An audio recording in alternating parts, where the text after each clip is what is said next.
আসসালামু আলাইকুম রহমতুল্লাহি ওয়া বারাকাতু। সুধী দর্শক, যারা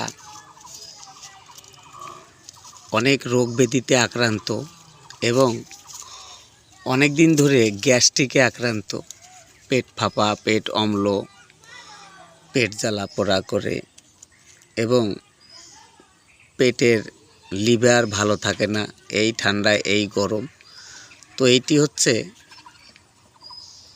ইসের মূল। তো যাদের গ্যাস্ট্রিক অম্বল আছে তারা অবশ্যই এই গাছটি ব্যবহার করবেন। এর পাতা শুধু খালি খেতে হয়। প্রতিদিন খালি পেটে একটি করে পাতা চিবিয়ে খেলে, খাওয়ার পরে আপনি হালকা 1 গ্লাস পানি খাবেন। ইনশাআল্লাহ আপনি ওই দিনটাই বুঝতে পারবেন যে আপনার কত উপকারিতা। অবশ্যই ভালো থাকবেন। লাইক, শেয়ার, কমেন্ট, সাবস্ক্রাইব এবং ফলো করবেন। ইউটিউবে দেখে থাকলে অবশ্যই সাবস্ক্রাইব করে দিবেন। ধন্যবাদ সকলকে।